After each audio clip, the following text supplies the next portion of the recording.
Selamat siang saudara-saudara. Hari ini saya akan mengajarkan biokimia urin. Tapi sebelum saya mengajarkan, mari kita menyanyi dulu. Lagu ini tidak punya maksud apa-apa kecuali menghibur. Syairnya pun juga tidak punya maksud apa-apa, cuman ketika nyanyi lagu ini saya ingat waktu saya masih kecil. Yes. Jadi kita nyanyi saja, syairnya tidak berurusan dengan apa-apa. Kalau saya lebih suka musiknya saja. Bagi saudara yang bisa, kita nyanyi bersama saja.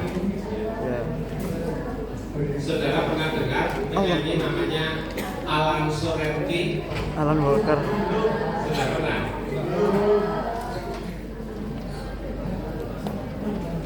Ya, tangan siapa tadi? Yang baik sayangnya bisa yang bisa nyanyi ya, saudara ya?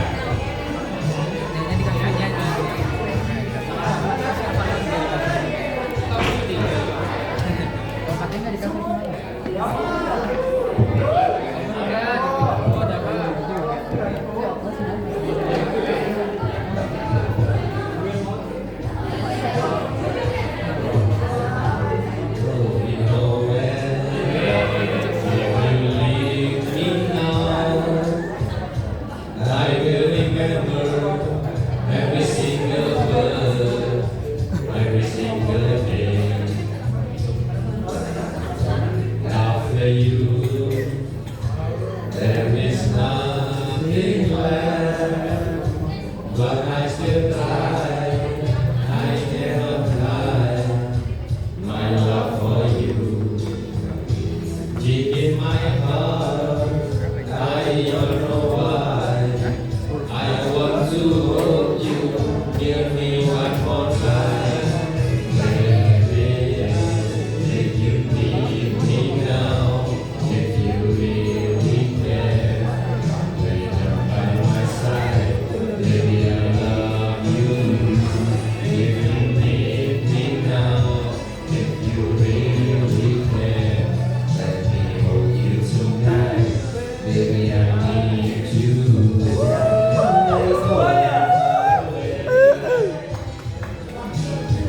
Let me enter the sky today. After you, nothing left, but I still try.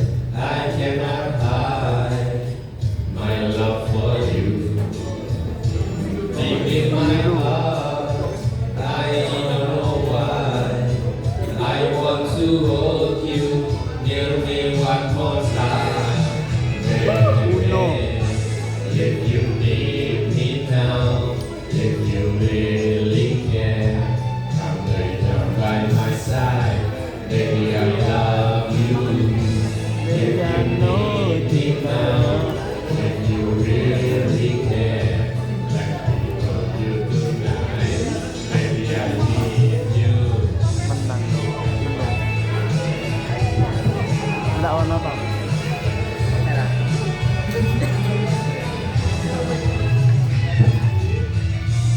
If you need me now, if you really care, come lay down by my side. Baby, I love you. Piano. If you need me now, if you really care, let me hold you tonight. Baby, I need you.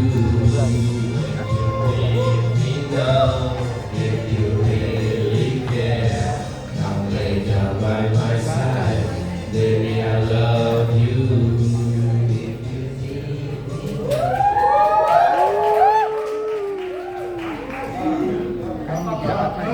Hah? Enggak, aku ganti. Ya, Cok. Merah.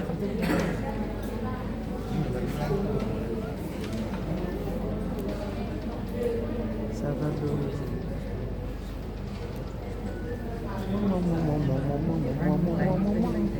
alarm gua tuh bener-bener biru ya. Kok tuh kayak gitu loh, jangan kayak gitu lah ya. Habis lah jangan kayak gitu cok, ya hapus hijau.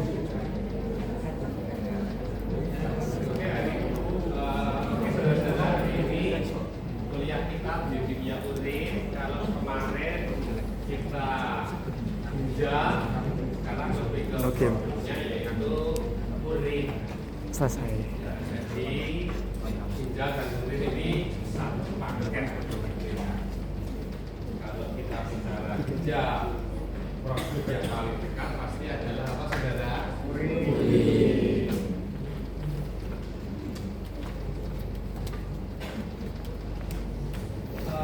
Kalau saudara melihat warna urin, kalau kita tampilkan seperti ini, kira-kira urin, warna urin yang paling baik yang mana saudara? Pasti di sini. Nah, pernahkah saudara sekarang ini di sebuah kamar mandi atau toilet dipasang itu seperti ini? Oh iya, ya supaya orang tidak bisa berpergian karena urusan pipis itu bukan main-main, bukannya dengan ginjal. Di beberapa toilet saya lihat ada yang menampilkan gambar ini. Ya, kalau di lingkungan medis kira-kira di mana saudara pernah lihat seperti ini? Kalau saya melihat itu di tower itu, depan itu ada. Urin kita tentunya yang paling bagus itu jernih atau sedikit kekuningan. Tapi kalau urin seorang warnanya ini jangan-jangan itu hematuria, kencing darah. Tapi tidak selalu warna urin merah itu mesti kencing darah, loh saudara.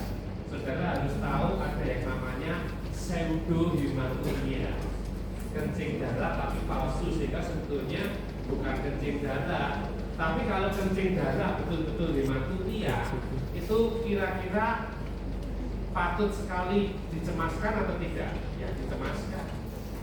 Ya, tapi ya terus diobati tentunya ya. Tapi ingat loh, ada yang namanya pseudohematuria. Tapi yang jelas tipis kita yang baik itu yang seperti ini.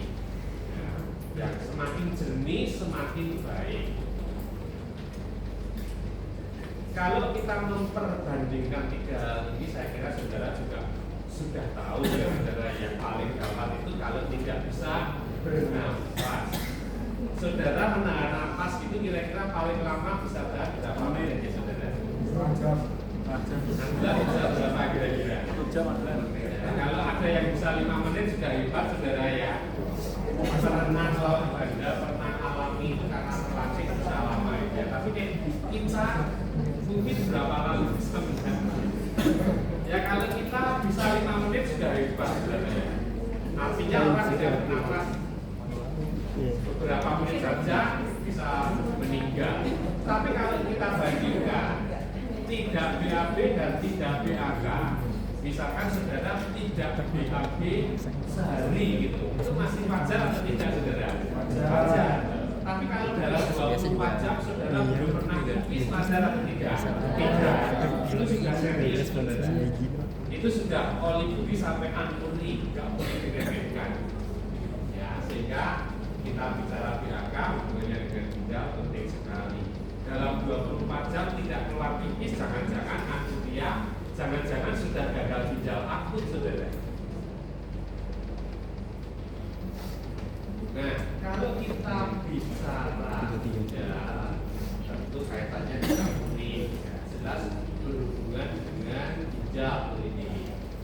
Nah, kemudian salah satu hal yang sangat terkait dengan urin itu saudara harus tahu apa yang namanya dehidrasi. Coba Anda tentukan, dehidrasi itu misalnya terjadi pada keadaan apa saudara? Puasa. Tapi kalau itu ya normal saudara ya, itu hanya dehidrasi ringan, tidak apa-apa. Apalagi itu juga. Tapi dalam keadaan penyakit gitu, atau bukan penyakit lah, saudara dan saya bisa mengalami dehidrasi tapi yang ringan. Contohnya apa? Olahraga. Kita olahraga senam, saking senamnya setengah jam, dilanjutkan lari setengah jam begitu ya saudara ya. itu jelas gembrobyos keringetan. Itu kita sudah dehidrasi ringan. Setelah itu tubuh kita merasa apa kira-kira? Haus, minum, selesai. Itu dehidrasi ringan. Dan itu fisiologis. Tapi kalau yang serius itu misalnya anak kecil, umurnya baru 5 tahun, karena penyakit tertentu, dia diare terus-menerus. Dari bawah keluar cairan, dari atas muntah. Nah ini bisa terjadi dehidrasi ringan, dibiarkan menjadi sedang, dibiarkan menjadi berat, bahkan ekstrimnya bisa mati. Atau begini, misalnya ada seorang anak umurnya 7 tahun, anak SD kelas 1, terus dia kena penyakit demam berdarah, badannya panas, saat panas tidak nafsu makan, dia muntah terus, itu juga bisa dehidrasi dan bisa bahaya juga loh saudara. Oleh karena itu misalkan ada orang anak kecil panas, tapi setelah itu dia juga muntah, tapi produksi urinnya tidak ada, jangan diremehkan, itu sudah bahaya. Tapi kalau dia pipisnya masih banyak, kalau saya melihat kasus itu saya masih agak tenang. Ya, bayangkan ada anak kecil panas, dia muntah, tapi pipisnya masih keluar, itu saya masih agak tenang. Tapi kalau pipisnya sudah seorang betul, hati-hati, saudara, ya, itu barangkali sudah dehidrasi sedang ke berat, bahkan sudah bisa mengenai ginjal. Ya, seperti itu. Lalu saudara ingat kasus dehidrasi itu besok saudara harus bisa menilai. Kalau menilai seseorang dehidrasi, salah satunya gejalanya apa ya? Paling ringan dehidrasi ringan, haus. Matanya bagaimana saudara? Cekung, cowok, banyak sekali. Terus kemudian ini apa namanya saudara? Ya kalau ini kita pakai ini, ya saudara saya kira sudah tahu bismillah, hanya dalam waktu sekian detik kembali. Tapi kalau misalkan orang tua itu bukan, itu karena kulitnya sudah keriput ya saudara ya. Tapi ini semua tanda-tanda itu mata corong, merasa haus itu sebetulnya agak subjektif. Kalau saya pribadi saya lebih suka melihat objektifnya dari produksi urin. Jadi kalau produksi urin masih banyak, ya kita masih agak aman. Bukan berarti lalu tidak diapa-apakan, tapi kalau produksi urinnya masih banyak ya masih oke. Tapi kalau anak kecil panas, muntah, pipisnya sudah selalu itu, hati-hati, sangat diremehkan. Ini yang kita bahas adalah urin. Ini adalah salah satu contoh pemeriksaan urin. Salah satu contoh pemeriksaan urin itu yang paling sederhana adalah urinalisis atau urin analisis atau urin rutin. Misalkan saudara suatu saat ingin mengecek urinnya, saudara bisa ya, tipis diwadahi wadah yang baik itu, bawa ke lab itu, atau saudara tidak bisa bawa apa-apa ke lab, kemudian datang, daftar, bisa. Nanti apa saja yang bisa dinilai warnanya. Warna yang paling ideal sebetulnya jernih, tapi agak kuning sedikit itu tidak apa-apa. Kenapa kok kuning ya masih normal? Ada alasannya nanti ya. Ada zat yang menyebabkan seperti itu. Kejernihan idealnya jernih, tapi kalau saudara dan saya kurang minum itu agak terus sedikit tidak apa-apa. Di bulan puasa itu yang dicek itu mungkin agak terus sedikit itu tidak apa-apa, itu normal. pH-nya ya sekitar normalnya ini ada pH-nya 5,5 atau 6 masih normal. Berat jenisnya sekian. Protein tidak boleh ada. Ya protein itu ini ya normalnya ini hasilnya. Protein negatif ya itu bagus. Kalau protein positif tidak baik. Ingat kemarin yang difiltrasi oleh glomerulus yang tidak boleh lolos brojol adalah protein dan eritrosit. Ya. Kemudian benda keton mestinya tidak ada, bilirubin juga tidak ada, tetapi urobilinogen positif saudara. Di dalam pipis saudara dan saya memang normal ada zat namanya apa saudara? Urobilinogen. Bukan bilirubin loh saudara, beda loh. Urobilinogen itu zat yang normal ada di dalam urin kita. Kalau bilirubin tidak boleh ada. Ya ini urobilinogen normalnya ada. misalkan ditambah lagi bahwa eritrosit normalnya hanya 0 sampai 1. Kalau eritrosit 5 sudah tidak boleh, kan? Itu kecil sekali. Eritrosit 1000 sudah hematokria, terus hematokria. Contohnya. Nah, di tahun ini yang saya tambahkan dan berbeda dengan angka saudara adalah EDFF. Nah, besok kalau tes dari saya sangat mungkin saya keluarkan. EDFR. EDFR, E-nya itu estimated, GFR-nya ya Global Low Filtration Rate. Intinya apa? Ini dalam bahasa Inggris kalau kita bacakan, intinya EDFR ini adalah pemeriksaan untuk mengetahui fungsi ginjal dalam menyaring darah. Tetap kita akui bahwa fungsi ginjal adalah organ menyaring darah. Nah, EGFR ini bisa ginjal itu menyaring darah terhadap apa secara umum? Terhadap toksin, racun, sisa metabolisme. Setelah disaring, dia harus dikeluarkan. Nah, itu akan bisa dinilai. Semakin kemampuan itu turun, semakin tidak baik. Nah, ginjal itu menyaring darah. Nah, penilaian itu bisa melalui yang namanya EGFR, kemampuan ginjal untuk menyaring darah, terutama menyaring dari toksin, zat-zat sisa metabolisme yang mestinya memang harus dikeluarkan.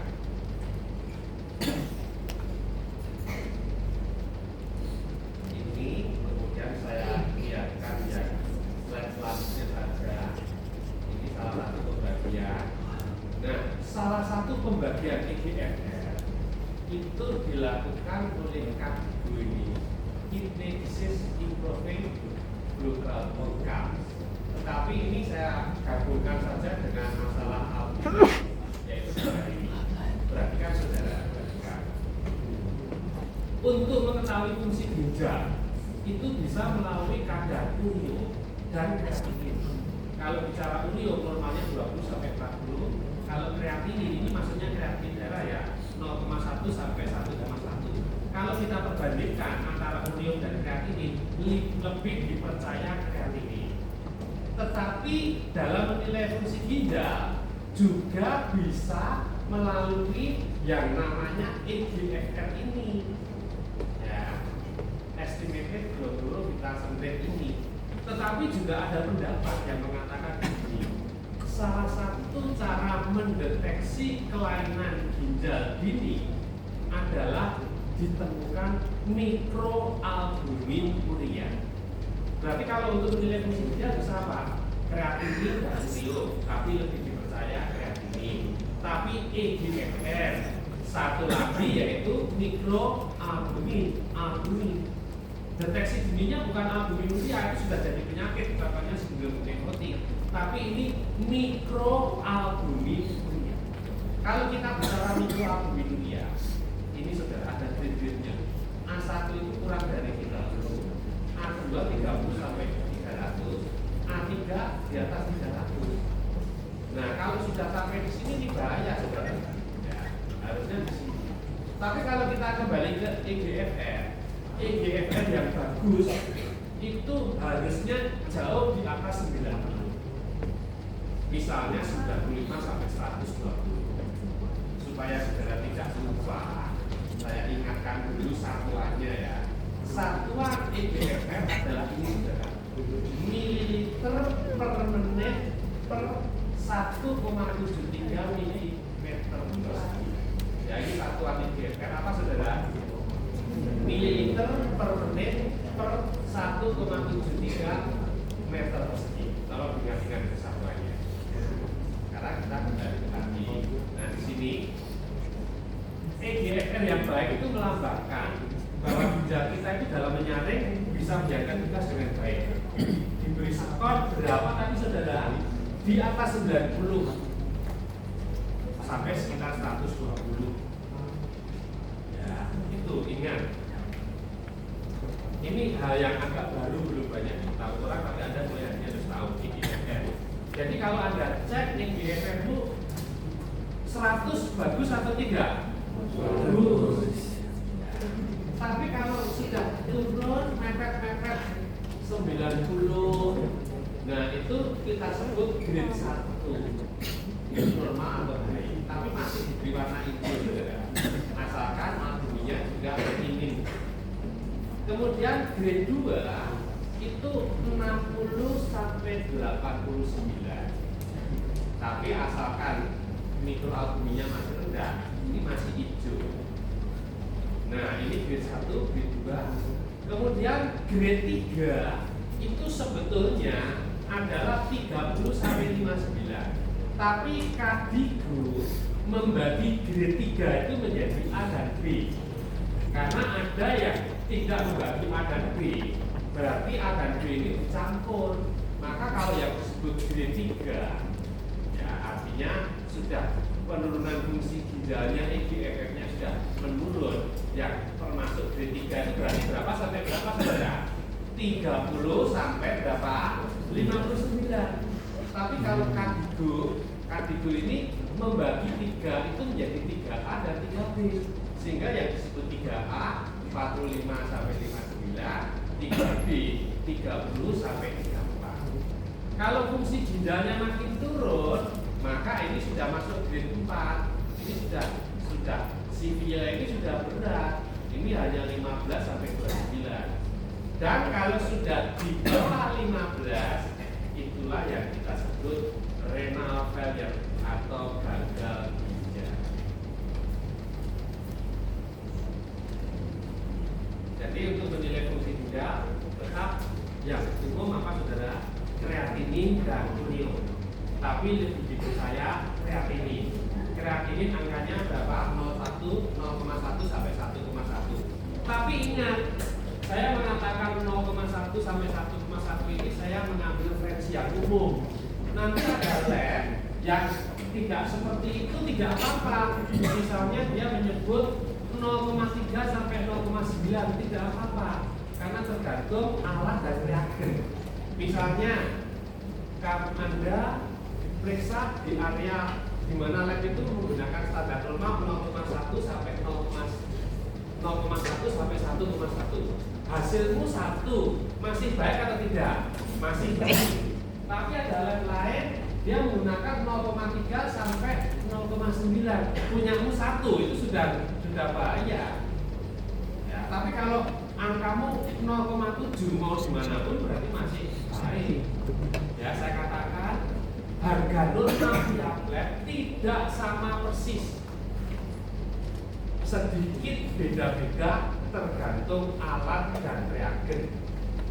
Tapi biasanya tidak beda jauh. Ya. Misalnya gula darah puasa normalnya 60 sampai 110, ada yang menyebut sampai 115. Ya. Ada yang menyebut lebih rendah lagi 50 sampai 105 lah, beda-beda. Nah, yang penting pada saat kamu meriksa di suatu lab tertentu itu hasilmu ada di range normal. Ini supaya Anda tidak kaget. Dok, ini saya meriksa di lab tertentu kok harga normalnya disebutkan 0,3 sampai 0,9 ya tidak apa-apa. Itu variasi biologis kan. Setelah saya BDP tidak apa-apa. Tapi kalau menyebutkan 100 sampai 200, kreatinin normalnya 0,1 sampai 1,1 kok ini menyebut 100 sampai 200 dari konslet jelas itu. Ya, nah, tujuan saya mengatakan tiap lab punya standar sendiri, beda-beda tipis itu tidak apa-apa. Kita kembali ke sini, tolong diingat. Jadi kalau EGFR yang baik itu jauh di atas 90, makin ke bawah makin tidak baik. Kalau sampai di bawah 15 itu sudah masuk gagal ginjal. Gagal ginjal itu ada dua, akut sama kronik saudara. Gagal ginjal akut itu nama lainnya ARF, akut renal failure. Itu bisa terjadi tadi loh. Misalnya ada anak panas atau ada anak sakit apapun, dia kemudian mencret darah terus muntah sampai urinya nggak ada, itu bisa gagal ginjal akut. Tapi kalau segera dibawa ke rumah sakit ke dokter, ditangani ahlinya, diinfus, ditangani dengan baik, gagal ginjal akut bisa pulih. Tapi kalau sudah kronis sulit secara medis. Tapi kalau kita bicara puasa bisa. Cuma secara konsep medis, sudah gagal ginjal kronis itu sulit. Tapi kalau gagal ginjal akut masih sangat bisa. Makanya saya selalu ingatkan kalau seorang saudara besok sudah lulus dokter itu 10 tahun lagi, itu saya kira Anda sudah jadi dokter, sudah berkeluarga gitu ya, sudah mengalami jalur kuning lengkung. Lalu Anda sudah punya anak umur 3 tahun, kemudian anakmu badannya panas, lalu kemudian muntah-muntah, mengsret, pipisnya reneng, lah itu sudah hati-hati. Bawa ke rumah sakit infus, serahkan ahlinya ke spesialis anak misalnya. Ya seperti itu. Nah inilah kira-kira SPBT belum melulu filtrasi urin. Kalau di sini ada CKD itu maksudnya adalah chronic kidney disease. Ini penjelasan yang lain. Kalau ini adalah pembagian lain, di sini tidak membagi 3A dan 3B. Jadi hanya stadium 3, tidak apa-apa. Ya, itu juga nggak masalah. Prinsipnya sebetulnya sama. Nah sekarang kita kembali fokus ke urin. Kalau kita bicara proses pembentukan urin, pembentukan pipis kita, tentu dimulai yang pertama adalah filtrasi globulus menyaring. Gula darah lengkap disaring. Nah, yang tidak lolos brojol terutama siapa? Eritrosit dan protein. Nah, hasil penyaringan itu ya, di mana globulus meloloskan molekul-molekul kecil, tapi tidak meloloskan eritrosit dan protein, hasilnya itu kita sebut urin primer. Jadi urin primer ini seolah-olah masih sama dengan darah minus eritrosit dan protein. Setelah itu tentu akan turun ke bawah sampai ke tubulus dan seterusnya. Seperti sudah saya ingatkan, di situ ada zat-zat yang punya nilai ambang substansi tinggi dan rendah. Semuanya lolos filtrasi, tapi zat-zat yang punya nilai ambang substansi tinggi berarti masih diperlukan tubuh diserap kembali, itulah reabsorpsi. Sementara yang sudah tidak berguna untuk selanjutnya mengalami proses selanjutnya. Nah, proses selanjutnya itu nanti akan terkait dengan yang namanya augmentasi atau pengendapan untuk dikeluarkan. Misalnya bicara urium, kreatinin, asam urat dan sebagainya. Itu tidak akan diserap lagi, itu akan dibuang. Nah, di sini pada akhirnya nanti akan menghasilkan urin sekunder, selanjutnya nanti akan menjadi urin yang sesungguhnya. Secara garis besar kira-kira itu. Nah, setelah menjadi urin atau pipis kita buang air kecil, ya cuma saya kadang-kadang pernah menemukan ya, kalau pipis buang air kecil, kalau BAB buang air besar gitu ya. Padahal sebetulnya nih BAB itu bukan air ya, kecuali diare ya, tapi itu hanya istilah. Nah setelah jadi urin itu bisa kita lihat volumenya berapa, 600 sampai 2500. Ini tentunya kalau saudara dan saya di luar bulan puasa ya mestinya harus jauh di atas 600. Kalau pas tidak puasa katakan bisa 2500 cc per hari. Tapi yang badannya gede begitu, yang minumnya banyak, mungkin bisa sampai 3 liter bahkan 3,5. Itu normal saudara. Nah, volume urin ini tergantung apa banyak sedikitnya, otomatis tergantung banyak sedikitnya minum. Ya kalau di bulan puasa mungkin saudara kurang, ya pasti produksi urin juga kurang, itu normal. Lalu suhu udara, kalau suhunya panas, pas sedang upacara, keringatnya banyak, urinnya pasti lebih sedikit. Tapi juga dipengaruhi oleh makanan, sayur atau buah, khususnya buah yang bisa membuat urin kita lebih banyak. Misalnya apa saudara? Buah pir, itu normal. Kemudian aktivitas fisik, penjelasannya mudah saya kira. Saudara jam 8 hari Sabtu pas libur gitu ya, di luar bulan puasa, saudara olahraga, keringat ngokek, ya pasti pipismu lebih sedikit, itu juga normal.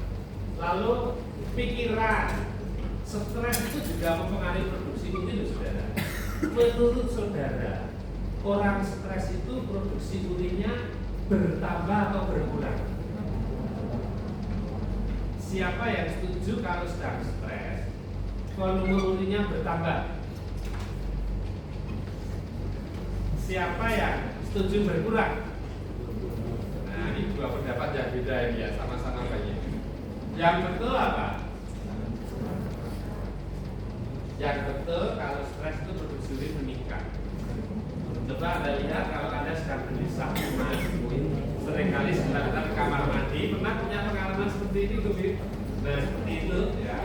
Mau ujiannya bukan ujian blok yang CBT, tapi ujiannya berhadapan langsung dengan penguji yang galak gitu sebenarnya. Mungkin saudara sudah baru ini atau menunggu seseorang, saudara sering kamar mandi ya. Jadi sebenarnya stres itu normal. Terus kemudian volume urin juga dipengaruhi oleh penyakit.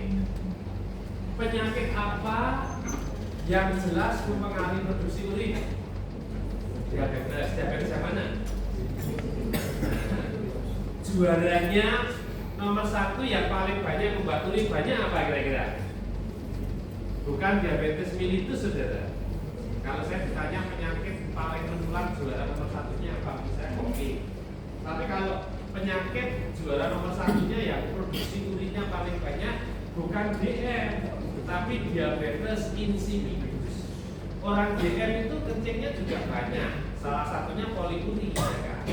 Tapi kalau diabetes insipidus ini lebih ekstrem, kencingnya banyak sekali. Saya katakan dalam keadaan normal orang dewasa minum 2,5 liter, keluar ya 2,5 liter dalam cairan.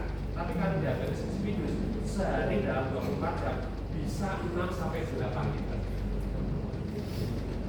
Jadi juga mempengaruhi penyakit. Salah dua di antaranya adalah DM, tapi juga diabetes insipidus. Kalau penyakit juara nomor 1 yang membuat diare terbanyak apa? Kolera. Kolera itu sebabnya virus Vibrio cholera. Bakteri deklaritas baik itu bakteri yang namanya Vibrio cholera. Dirasnya cair itu cirinya rice water stool, seperti cucian beras. Kalau ada yang putri tahu masak itu bekasnya kan seperti itu, beras seperti itu.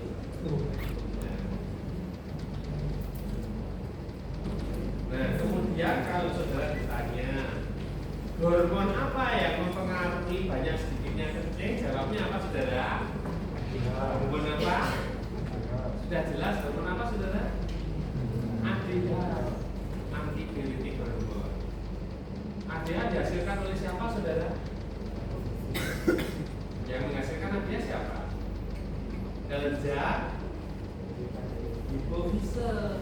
Yang punya nama lain siapa? Pituitari. Harus ingat ini saudara. Kalau suhu darah panas atau dingin pengaruhnya bagaimana? Saya kira sudah jelas tadi ya. Udara panas keringat banyak, urin sedikit. Udara dingin keringat sedikit, urinnya lebih banyak. Ini berat jenis urin normal. Kemudian urin kita itu pH-nya berkisar ini saudara. Tapi urin kita bisa lebih asam kalau kita makan banyak protein atau dalam keadaan puasa, itu urinnya akan lebih ke arah asam sedikit, itu normal.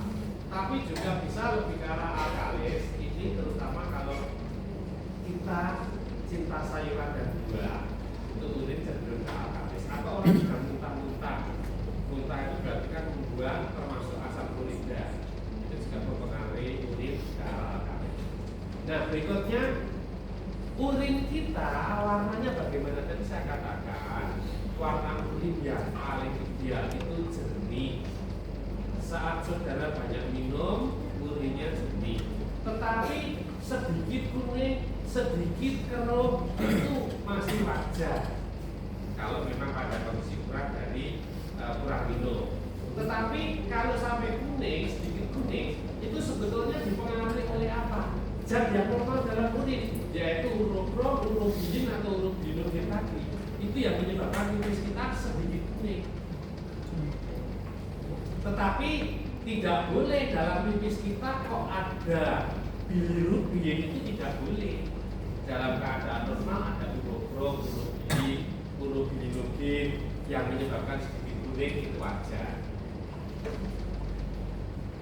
Kemudian urin juga bisa kita dari segi bau, ya kan?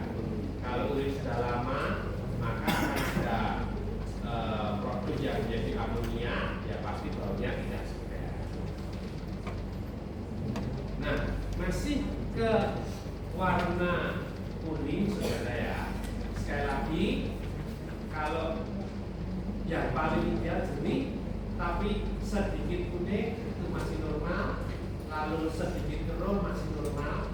Tapi ada beberapa zat yang jelas bisa menyebabkan urin berwarna sangat kuning. Salah satunya riboflavin. Apa saudara? Riboflavin. Riboflavin ini nama lainnya siapa?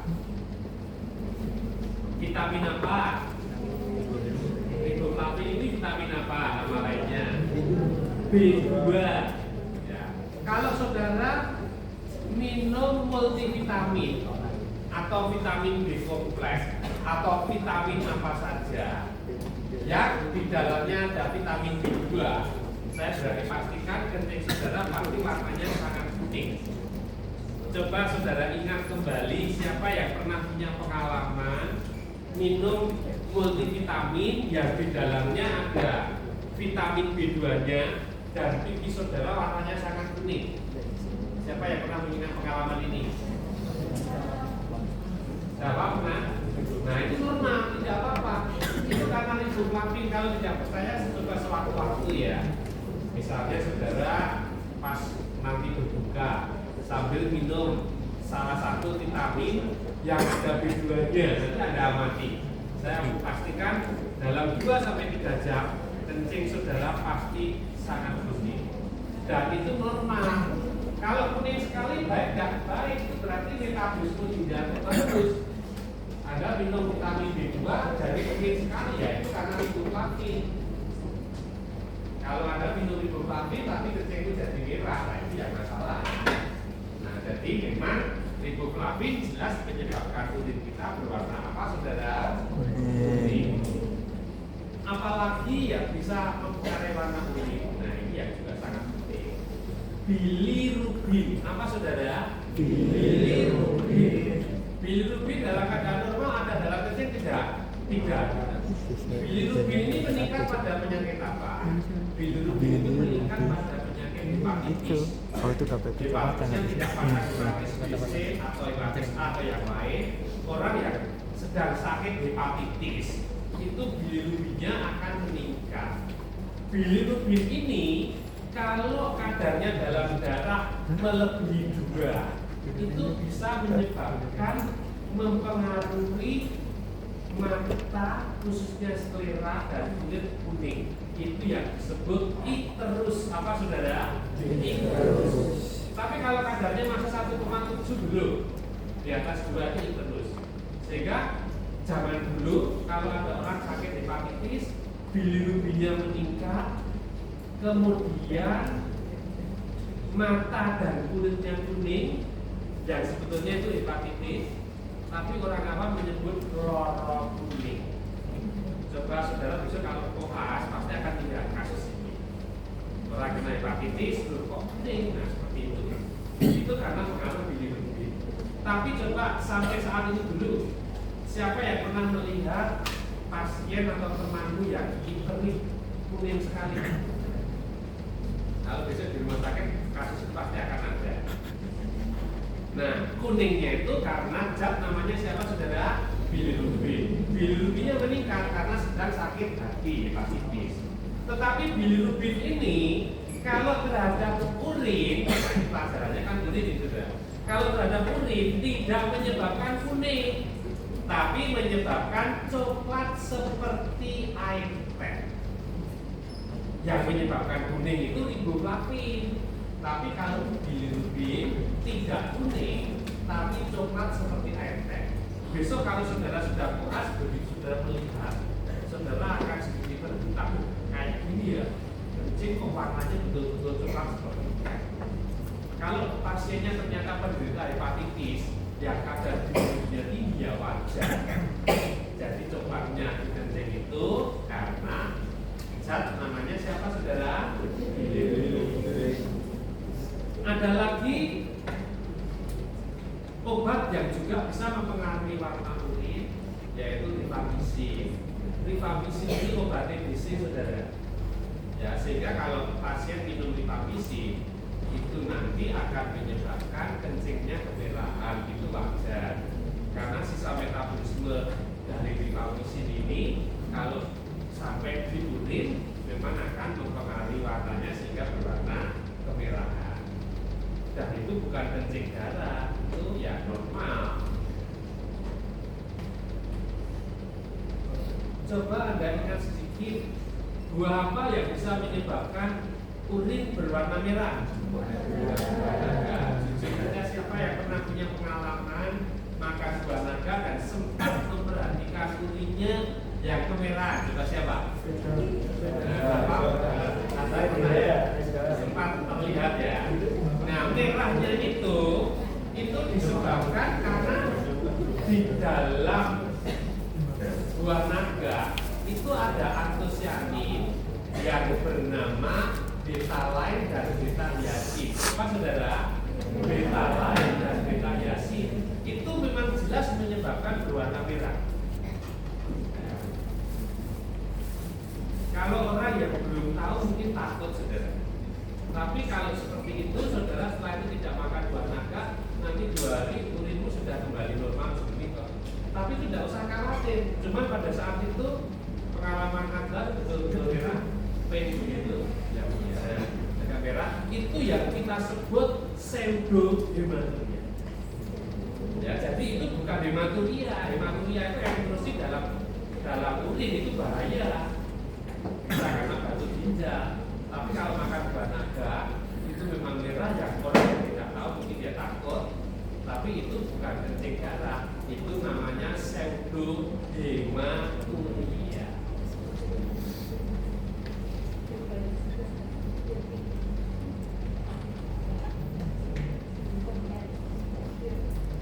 Zat apa saja yang bisa ada dalam urin dalam keadaan fisiologis normal dan patologis? Mari kita diskusikan. Nah, yang pertama ini yang secara fisiologis normal memang bisa ada dalam urin dan itu tidak apa-apa dan memang semestinya ada.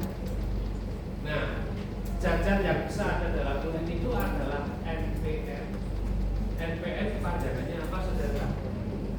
Ada yang tahu apa kepanjangan NPN? Non protein nitrogen. Maaf, asam amino itu sebenarnya bukan NPN ya, ini harusnya di sini gitu ya yang itu. Nah, NPN itu non protein nitrogen adalah molekul yang mengandung nitrogen, tapi sudah bukan protein lagi. Misalnya urea, kreatinin, amonia, asam urat. Ini semua di pipis kita memang ada. Dan khususnya urea dan kreatinin harus ada karena harus dibuat. Dia lolos filtrasi sudah tidak digunakan lagi, berarti kan memang harus dibuat. Asam amino itu sebenarnya nilai ambang substansinya tinggi, tetapi kan tidak bisa menyerap 100%. Sehingga bahasa Jawanya rakitan sipe. Asam amino ini setelah lolos filtrasi tidak berhasil semua 100% diserap, sehingga dalam ada sedikit itu juga tidak apa-apa. Kemudian yang dalam keadaan normal juga bisa ada dalam urin adalah mineral-mineral ini saudara, misalnya klorida, natrium, kalium, kalsium, magnesium ini bisa ada. Termasuk asam oksalat dalam jumlah kecil ini juga bisa ada dan yang lain-lainnya. Itu dalam keadaan normal bisa ada di dalam urin kita. Kemudian yang seharusnya tidak ada Berarti patologis apa? Tentu protein. Cuman protein ini ada dua pendapat. Kalau jumlahnya sedikit masih dianggap fisiologis, itu ada yang berpendapat seperti itu. Tetapi secara umum sebetulnya protein itu mestinya tidak ada dalam urin, ya. Kecuali dalam kasus-kasus tertentu, ini satu kasus keunikan, gitu ya. Tapi yang jelas kalau ada protein dalam kencing dan itu patologis berarti penyakit, itu secara garis besar dikelompokkan menjadi 3. Yang pertama prerenal. Kalau bicara prerenal itu seolah-olah sebelum ginjal. Tapi maksudnya apa? Yaitu maksudnya penyakit-penyakit yang bersifat sistemik. Contohnya multiple myeloma, Hodgkin disease, dan yang sangat ditakuti tentu leukemia, kanker darah. Saudara tahu kanker darah itu ciri hematologinya apa? Salah laboratorium. Dari dosis timbul, leukosit meningkat tinggi sekali. Kemudian kelompok patologis ada yang di tingkat ginjal sendiri. Contohnya nefritis, keracunan zat tertentu pada ginjal, ya, misalnya keracunan asam trikolat. Kemudian glomerulonefritis. Pokoknya kalau kelainannya di ginjal sendiri itu namanya kelompok renal. Yang ketiga kelompok postrenal, itu seolah-olah setelah ginjal, yaitu organ sistem perkemian, uropoetika, tapi setelah ginjal berarti bisa di ureter, vesika urinaria, dan uretra. Ingat, kalau kita menilai dari buruknya fungsi ginjal bisa dari apa, saudara? Kreatinin dan uril. Bisa apa lagi tadi yang saya terangkan? EGFR. Tapi juga bisa mendeteksi dari apa? Albumin. Ada yang mengatakan deteksi dini kelainan ginjal adalah mikroalbumin urea. Tapi kalau secara praktis, saya katakan secara praktis, cek kreatinin gampang. Tinggal kelihatan dalam pasal yang di sini sudah ketahuan.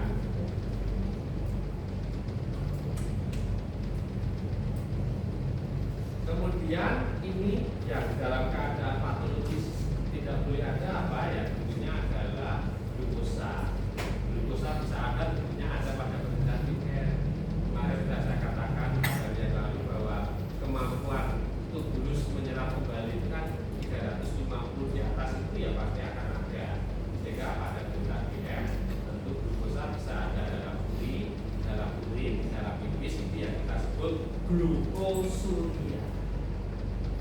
Kemudian keton bodi sudah keton, itu mestinya tidak boleh ada. Tapi pada penyakit tertentu bisa terjadi benda keton dalam urin. Ingat, salah satu penyakit di mana benda ketonnya banyak sekali, tapi belum saya tulis di sini. Nama penyakitnya apa?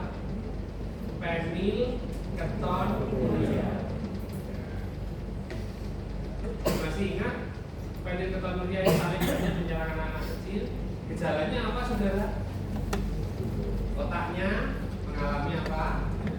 Retardasi mental. Kulitnya apa, saudara? Albino. Dan nanti kalau tes kencingnya banyak sekali keton-keton patologi. Dan sekali lagi yang jelas tidak boleh ada dalam urin adalah apa tadi, saudara? Bilirubin. Sekali lagi, bilirubin menyebabkan kulit kita menjadi berwarna apa? Coklat seperti air.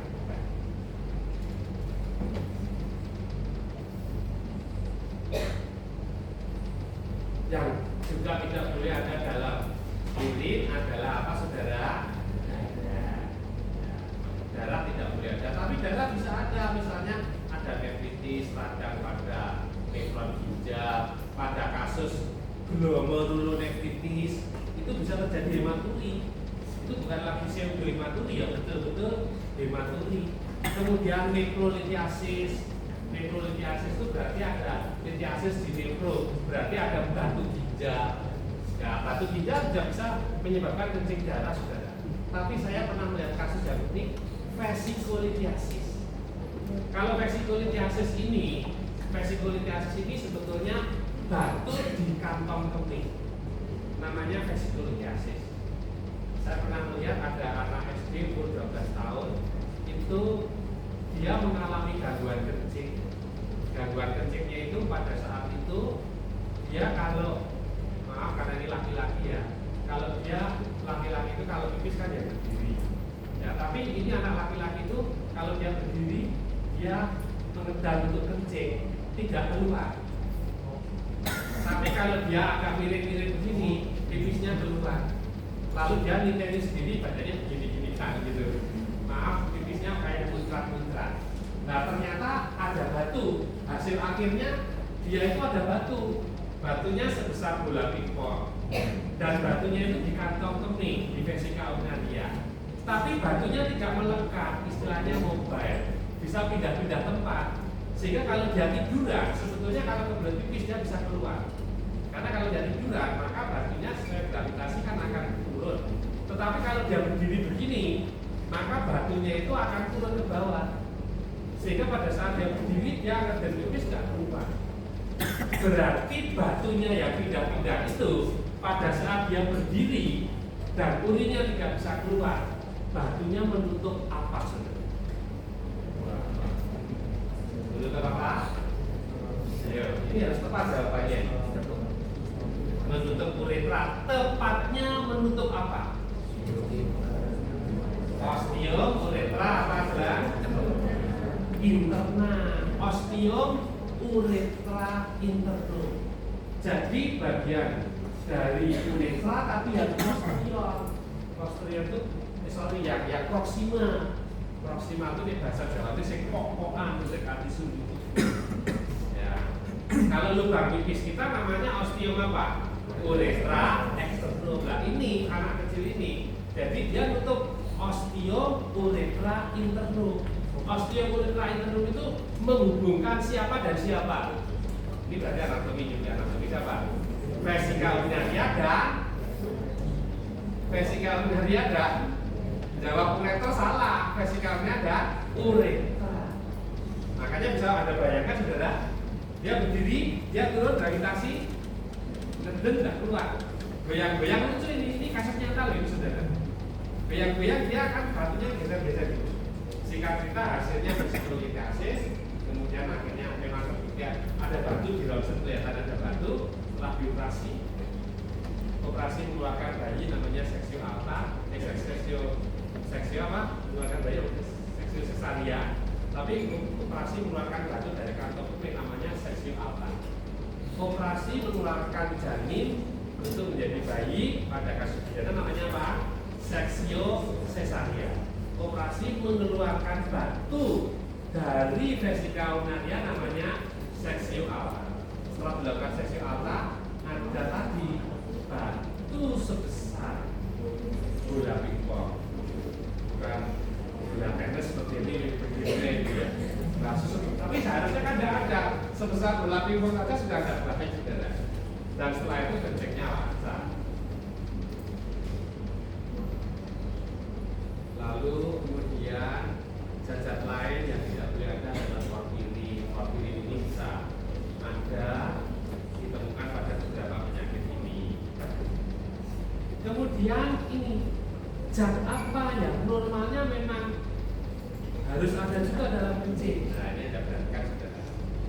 Yang pertama adalah urea. Perhatikan. Anda ingat baik-baik. Zat yang normalnya harus ada dalam urin antara lain urea dan amonia. Ingat kalau kita makan protein, tubuh kita makan protein tujuannya mendapatkan siapa saudara? Asam amino. Setiap kita makan protein selalu ada sisa metabolismenya. Namanya siapa? Amonia. Amonia itu sangat-sangat beracun. Oleh siapa amonia akan diubah? Sang pusat metabolisme siapa? Hepat. Menjadi siapa? Urea. Setelah menjadi urea diapakan? Dibuang melalui ginjal. Sehingga kalau pada penyakit hepar yang berat, perhatikan saudara, pada penyakit hepar yang berat, maka contohnya sirosis hati atau kanker hati misalnya ya, maka hepar tidak bisa mengubah amonia menjadi urea, Sehingga pada penyakit hepar yang berat, perhatikan, dikencing, maka amoniak meningkat, tapi urea turun. Jangan berbalik. Kalau ada kerusakan hepar yang berat, maka di urin kita siapa yang turun? Urea. Siapa yang meningkat? Amonia. Penjelasannya seperti tadi. Dalam keadaan normal, kita makan protein, akan banyak dihasilkan sisanya amonia. Amonia menjadi urea oleh hepar tadi. Urea ini masih beracun, harus dikeluarkan lewat ginjal. Maka kalau orang gagal ginjal, ginjalnya sedang rusak berat, maka gagal mengeluarkan urium. Maka salah satu gejala laboratorium, tanda laboratorium gagal ginjal kronis adalah kadar urium itu pasti meningkat. Maka salah satu tanda orang gagal ginjal kronis, urium itu meningkat. Coba Anda ingat, urium darah kita normalnya berapa, saudara? 20 sampai 40 miligram per desiliter darah. Kalau orang gagal ginjal kronis bisa sampai 300. Hanya untuk menilai baik buruknya fungsi ginjal, urea ini dianggap kalah kalau dibandingkan kreatinin. Sekali lagi, kalau ada kerusakan hepar yang berat di urin, maka amonia meningkat, tapi uriumnya justru turun. Asam amino itu zat dengan nilai abang substansi tinggi, berarti lolos filtrasi bisa kembali.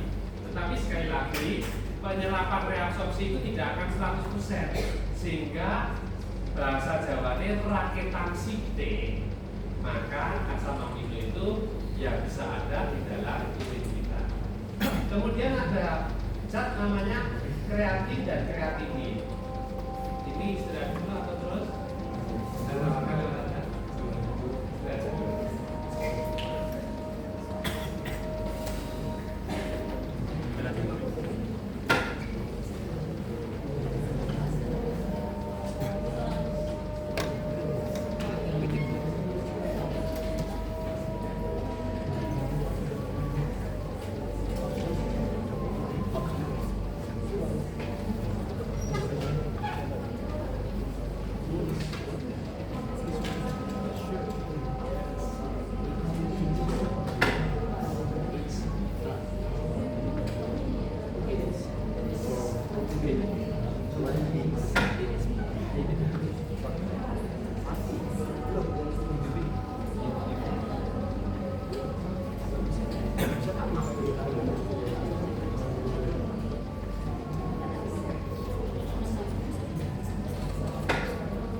Kalau di katabolisme kita menjadi kreatin.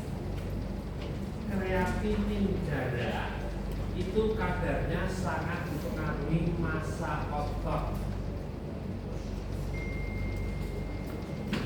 Secara umum laki-laki lebih banyak ototnya, sehingga biasanya kadar kreatinin laki-laki sedikit lebih tinggi. Kalau lihat ada seorang wanita begitu. Nah, kadar kreatinin darah sekali lagi normalnya berapa tadi secara umum 0,1 sampai 1,1. Kalau ada lab yang menuliskan 0,3 sampai 0,9 menurut saya tidak apa-apa. Itu namanya variasi. Ya, itu bisa disebabkan karena alat dan reagen beda. Tapi rentang umumnya 0,1 sampai 1,1. Dan kadar kreatinin darah ini itu lebih dipercaya dibandingkan kadar glukosidanya. Kreatinin dipecah menjadi kreatinin, ini memang akan dikeluarkan oleh ginjal, sehingga dalam urin memang harus ada. Makanya kalau ada kerusakan ginjal, apalagi kerusakan ginjal yang berat, dengan contoh gagal ginjal kronis, maka ginjal gagal mengeluarkan kreatinin, maka kreatinin darahnya pasti tinggi. Normalnya sampai 1,1. Kalau suatu saat saudara berkesempatan periksa punyamu 1,3, itu sudah harus hati-hati. Mungkin Anda punya kebiasaan kurang minum. Tapi sekali lagi kalau pada penyakit gagal ginjal kronis itu bisa sampai 10, 15 dan lain sebagainya. Kemudian ada lagi zat yang juga harus ada dalam urin kedua, yaitu asam urat. Asam urat itu derivat urin. Ya, ingat asam urat itu derivat urin. Banyak makanan mengandung urin, telur, daging, ayam, buah-buahan yang sehat pun juga mengandung urin. Contohnya siapa saudara? Brokoli, bayam. Ya, sehingga sebetulnya banyak sekali yang mengandung urin. Kalau menghindari semuanya itu ya kita malah kurang gizi. Tapi yang terutama perlu dihindari barangkali adalah emping, linjut, dan jeroan. Nah, asam urat ini di dalam sistem perkeminan, terutama di ginjal, itu bisa mengendap menjadi batu. Tapi batu asam urat ini kalau dilihat dengan, kalau dulu disebut ronsen biasa saudara, ronsen biasa untuk melihat daerah sini bawah perut, itu namanya BNO. BNO itu kepanjangannya Blast Near Oversight. Makanya namanya apa saudara? Blast Near Oversight. Itu bahasa Belanda. Kalau bahasa Indonesianya foto polos abdomen. Nah, batu asam urat di ginjal ini itu kalau sudah ada batu di situ, dilihat dengan foto polos abdomen itu tidak kelihatan karena warnanya hitam. Sehingga istilahnya warnanya hitam dengan fotoprosagrumen itu disebut radiolucen karena warnanya hitam tidak kelihatan. Sehingga perlu dilakukan pemeriksaan selanjutnya namanya IVP. Namanya apa saudara? IVP, intravenous elongation.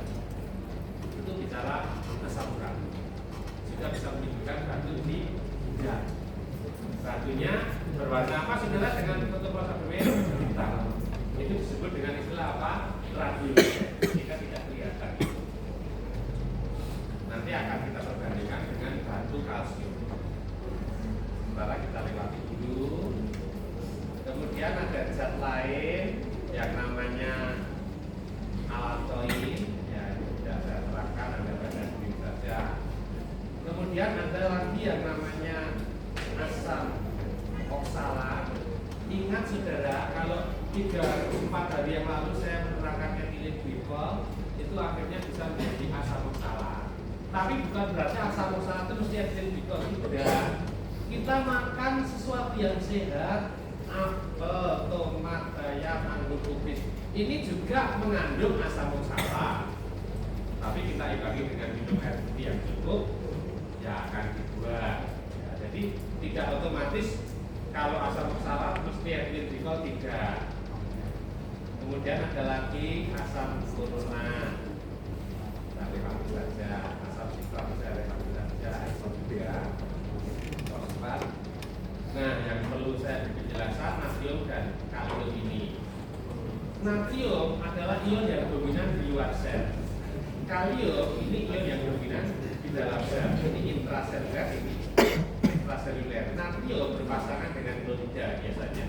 Natrium bersifat bertensi cairan, mengikat cairan, sehingga cenderung pada penderita hipertensi bisa menaikkan tensi. Sehingga diet orang hipertensi adalah rendah darah. Tapi yang mau saya soroti kalium ini. Kalium ini penting, ya kemarin sudah saya tulis. Kalau kita sebagai dokter memberikan diuretik yang tidak hemat kalium, itu tidak hanya membuang air, tapi juga membuang kalium, sehingga yang ditakutkan bisa terjadi hipokalemi. Sehingga kalau saudara memberikan diuretik tidak hemat kalium 5 hari atau lebih, sebaiknya pasiennya diberi juga tablet yang mengandung kalium supaya tidak terjadi hipokalemi. Kemudian ada berikutnya adalah magnesium. Saya kira magnesium juga penting, tapi yang mau saya soroti adalah kalsium. Nah, kalsium ini dalam tubuh kita fungsinya apa? 1, membentuk tulang, 2, membentuk email gigi, 3, membantu pembekuan darah. Masih ingat ya? Ini penting sekali. Tetapi di sisi lain, kalau orang banyak mengkonsumsi kalsium tapi kurang minum, maka kalsium itu juga bisa, kristaloid kalsium itu juga bisa menjadi batu ginjal atau batu ureter. Tapi kalau dia menjadi batu, itu kalau ini tapi kalau menjadi batu, maka kalau dilihat dengan fotopolos biasa, itu bisa menunjukkan warna putih. Nah, itu yang disebut dengan istilah radiopak. Apa saudara? Radiopak. Kalau asam urat tadi radio apa tadi? Lusen, hitam, tidak kelihatan, harus dengan IPP. Tapi kalau ini sudah kelihatan putih, radiopak. Jadi sebetulnya kalsium itu fungsinya banyak sekali juga. Tapi di sisi lain ya tadi loh, dia kalau orang minumnya agak kurang, kristalnya mudah mengendap di termasuk di ginjal dan bentuk batu. Namanya adalah batu radiopak. Di fotopolos biasa saja sudah kelihatan. Yang saya ceritakan tadi anak kecil yang ada batu vesikulitis itu juga batunya radiopak. Jika dengan fotopolos albumin biasa hasil komposisi BFO itu sudah kelihatan putih. Ya. Jadi kalau dengan BFO fotopolos albumin kelihatan batu warnanya putih, berarti bersifat radiopak. Itu ada batu kalsium. Tapi kalau bersifat radiolucen, warnanya hitam dan kelihatan, itu adalah batu asam urat. Saudara pilih yang mana kira-kira? Tidak pilih semuanya, karena itu penyakit semuanya.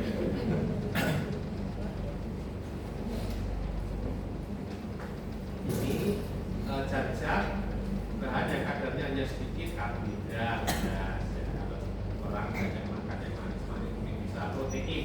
Protein ini ada dua pendapat sebetulnya. Ada yang mengatakan tidak boleh ada, tapi ada yang mengatakan boleh asal hanya sedikit sekali.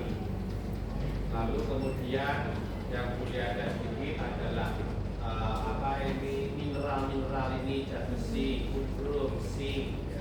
Zinc itu penting loh saudara. Sekali lagi ya, zinc itu bisa ada, saya pernah lihat kasus ada orang jerawat ya, tapi ternyata pemicunya itu karena sesuatu hal ya, stres bisa membuat jerawat dan lain sebagainya, infeksi bisa, tapi kurang zinc juga bisa. Begitu pula anak kecil diare, ada juga yang anak kecil diare diobati kompor hari ternyata karena kurang zinc, dikasih zinc juga baik. Ya, jadi menurut saya zinc ini penting, zinc ini juga bisa membantu kesembuhan luka. Kemudian di urin boleh ada sedikit ini hormon lah, ini ya sedikit ini ya, kemarin di skenario 1 sempat terdiskusikan ya kan. Kalau ada wanita hamil tes kehamilannya positif ada HCG ini, tapi ingat HCG positif, tes kehamilan positif tidak 100% mesti hamil ya, karena ada kanker tertentu yang juga bisa menghasilkan HCG. Kemudian vitamin dalam kencing juga bisa ada. Vitamin yang terutama dalam urin banyak adalah vitamin yang larut dalam air. Berarti vitamin siapa? B dan C. Kalau saudara mengkonsumsi vitamin A, D, K kelebihan bisa ditimbun dalam tubuh, maka bisa terjadi hipervitaminosis A. Tapi kalau vitamin B dan C, kalau kelebihan tidak akan ditimbun, kelebihan dibuang, jadi hanyalah pemborosan saja.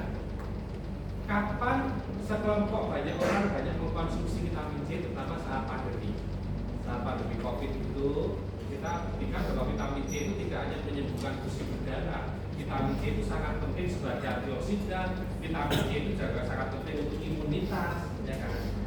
Tetapi ketika makannya berlebihan, ya satu tablet yang 1000 mg sehari 2 kali 3 kali itu ya kelebihan, itu ya akhirnya dibuang saja pemborosan.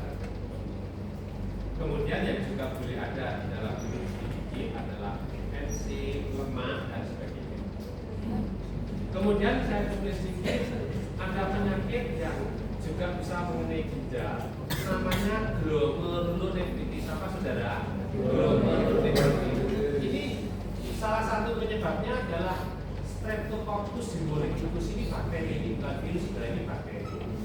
Nah, glomerulonefritis ini adalah salah satu penyakit yang bisa menyebabkan hematuria, kencing darah. Glomerulonefritis, jika penyakit ini tidak boleh diremehkan. Kemudian saya tutup dengan sedikit menjelaskan ada protein unik, namanya adalah protein benzoin. Siapa saudara? Protein benzoin. Ini pada kondisi normal dalam tubuh kita, di urin kita itu tidak ada protein ini. Tapi protein ini seandainya ada, berarti ada keadaan patologis pada tubuh orang itu. Tapi uniknya protein benzoin ini bukan jenisnya bukan albumin, tapi sebagian besar globulin, sehingga protein ini berat molekulnya tinggi. Tapi protein ini punya karakteristik unik, yaitu kalau dipanaskan pada suhu 50 sampai 60 derajat dia mengendap. Tapi kalau dipanaskan sampai mendidih 100 derajat dia mencair lagi. Kalau kemudian didinginkan dia mengendap lagi. Nah, protein benzoin ini bisa untuk membantu mendeteksi penyakit tertentu, termasuk multiple myeloma dan leukemia atau kanker darah. Kemudian kalau kita menyembuhkan leukemia, memberi kontribusi klinis, misalnya ya tadi ya, misalnya dihubungkan dengan DM, orang DM itu salah 3 gejalanya adalah poliuria,